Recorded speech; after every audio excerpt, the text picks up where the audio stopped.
I guess everyone wants to ask about the homecoming. And when you saw that you were on a team playing a game in Puerto Rico, what were your thoughts? Yeah, no, it was more than a dream come true for sure.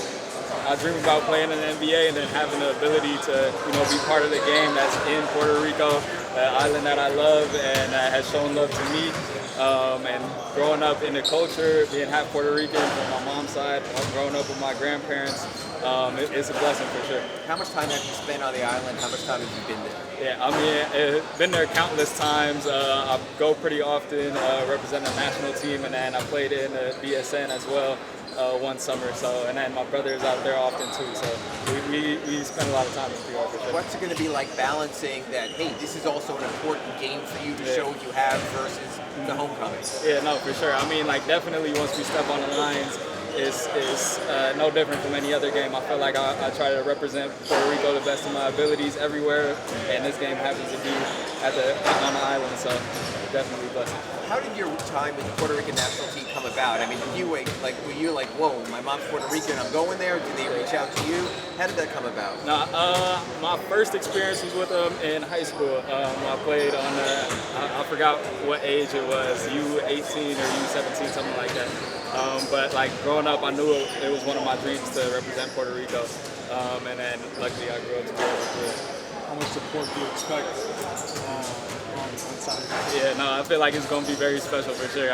They love the game of basketball at baseline for sure, and then to have myself and then Alex Morales, who's on another Puerto Rican on Orlando, to be there as well. So yeah, it's going to be special for sure. Family there? Yeah, I got a lot of tias on the island, and my mom, my brother are flying in as well, so they're gonna be able to support me. Are you gonna show these guys around like the certain spots? Yeah, no, I already told them if they have any questions around the island, then let us know. Let me know for sure. You speak fluent Spanish? I understand more than I'm willing to speak. I'm working on the confidence. But you convinced Mo you will play all 48 minutes? No, I'm kidding. I've told him already whenever, so yeah. Obviously, after 3 days of training camp, has it been for you so far to kind of get antiquated with everybody? Yeah, for sure. I mean, I feel like we got a really good group. The main thing is competition, and he's giving everybody the opportunity to go out there and compete. And I feel like as a collective, we're taking advantage of it for sure. Not to overstate it or understate it, but camp is 1 day shorter this year because of the scheduling. How much did that alter your approach? How much does that change things? It didn't change anything at all. We play on Saturday. Do you feel like you were able to have gotten most in like you would on a typical 4-day training camp? I never really look at it that way. I look at it like all the way up to the first game. So we play 6 preseason games. We'll have several practices. Install everything, hopefully get on the same page, feel comfortable with what we're trying to do. You often stress that it's the practices and the shoot-arounds and the other parts of preseason maybe we don't see that are just as, if not more significant. The 16 preseason schedule, how do you sort of parse that in order to balance development, keep guys fresh, and go into the season, since it is basically the longest preseason schedule in the league this year? Yeah, we'll be able to manage that. We'll prioritize the shoot-arounds. Early on, I don't think you'll see guys playing 42 minutes. Do you spend any time with your assistants or friends or anybody in the organization talking about second apron and the ins and outs of the CBA and how it impacts either your team or teams in general? Or is this something you talk about? Me? Yeah. Other than when I'm talking to my dad, during the summer and saying, hey, that's not possible. Hypotheticals that he loves to play around with, but no, not really.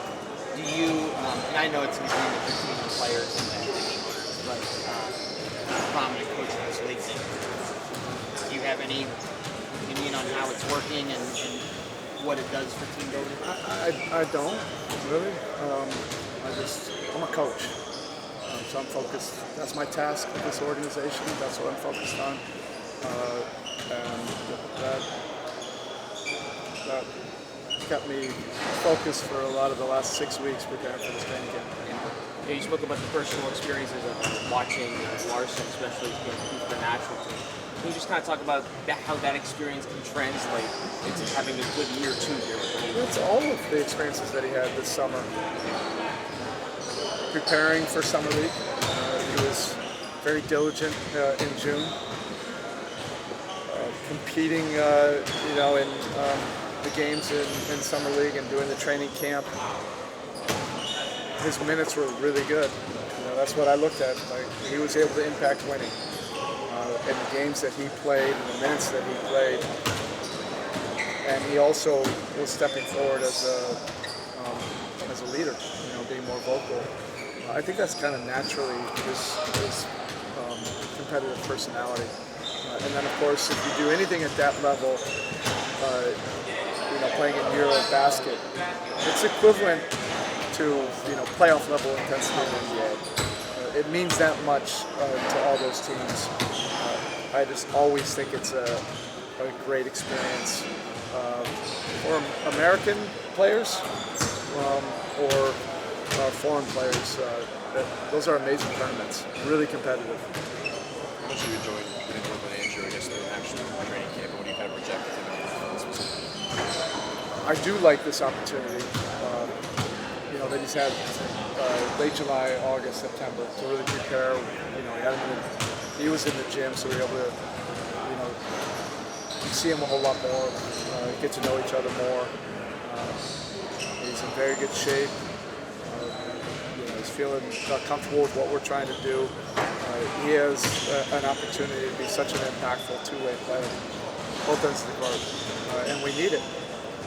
We need him to take on all the big challenges defensively. He has great versatility, and then offensively, we want him to be aggressive. He has to create action for us. He does a really good job playing off the ball, and we need that as well. But we need all of it. Talk about the physicality that you saw from Kaz yesterday with Davion. Is there something that's really popping up to you, a certain trait about him that's going to be NBA ready, maybe from the jump? He's an ultra competitive for sure. Really likes to compete, likes to have a score on everything. That typically translates well in this league. It's also a little bit unique for young players to be that focused on trying to win. I'm pleased with the progress that he's made this summer.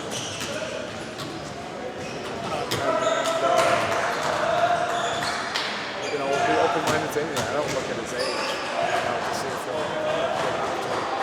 Coach, Davion Mitchell earned the stripes last season, impressing in the final stretch of the regular season and the playoffs. What's the biggest thing you're looking to see out of him for this upcoming season? Continued growth.